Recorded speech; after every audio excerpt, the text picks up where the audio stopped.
I got really curious to see what I could find out about how alcohol was used in the last worldwide pandemic before this one.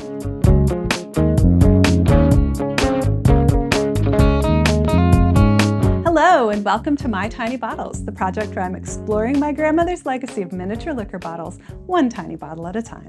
I'm your host, Tammy Coxon. Bottle number 57 is Cavalier Antigua Rum Gold, which differs from bottle 28 only in that it hasn't been charcoal filtered, so still has the color from barrel aging. Check out that bottle to read all about its fun brand story and history, including the Portuguese origins of Antiguan rum. Finding a gold example of this rum didn't get me any further towards coming up with a date range for it than I'd gotten for bottle 28. In that episode, I'd suggested early 2000s. It's in a plastic bottle, so there's some evaporation, but not nearly so much as my 1980s and 90s plastic bottles, which maybe supports it being of a later vintage. I wonder if there's a set rate of evaporation through plastic bottles and I could use fill level as a proxy for age. Anyway, I had to find another story to tell you about Cavalier rum to go with this bottle, so I dove into a research source that I wasn't using yet at the time of bottle 28, newspapers.com. Unfortunately, since newspapers.com relies on OCR, the search results about this rum mostly get swamped with listings for cars. Antique Cavalier runs well. I did find some evidence of it being imported into the US for a while in the 1980s, but that was about it. Then I spotted an entry from an Australian newspaper in 1921. Buried in the middle of a column, without even a headline, was this opening sentence. The outbreak of pneumonic influenza in 1919 was remarkable for the almost unanimous opinions expressed by the medical profession on the valuable medicinal properties of alcohol. The article goes on to mention that most well-advertised remedies for seasonal illnesses contain alcohol, but advises that a far more effective remedy is Cavalier rum. This exact same ad, disguised as an article, was repeated in several Australian newspapers at the time.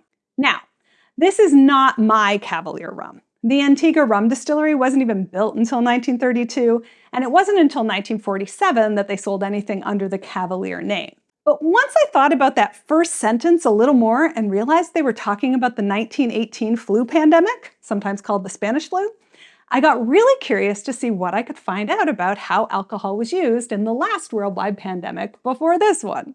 Alcohol has been used as medicine pretty much since we had alcohol.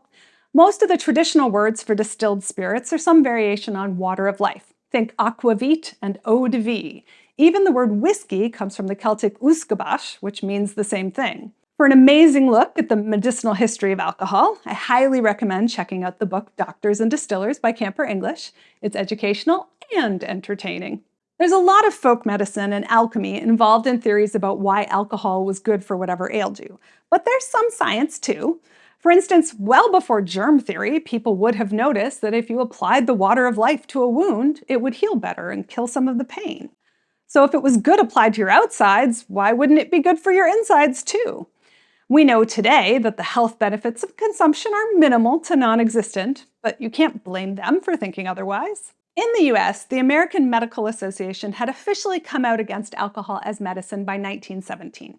But that didn't stop people from prescribing it, and that continued well into the 20th century.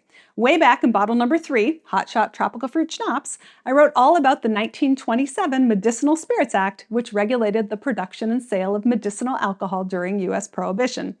And by alcohol, I mostly mean whiskey. One of my favorite bits of the Medicinal Spirits Act was the finding that, under existing law and based on medical experience, most medicinal spirits are unfit for medicinal use until they have been stored in oak-charred barrels for at least 4 years. I'm sure it's just a coincidence that it's tastier that way too. The 1918 flu pandemic overlapped US Prohibition. The federal law passed in 1919 and went into effect in 1920, but many states were already dry well before that happened.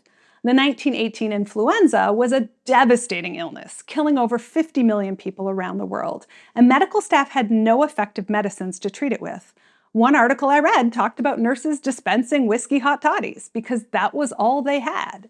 Desperate for solutions, people took to petitioning the government by telegram and letter to release supplies of confiscated whiskey. In some places, those appeals were granted.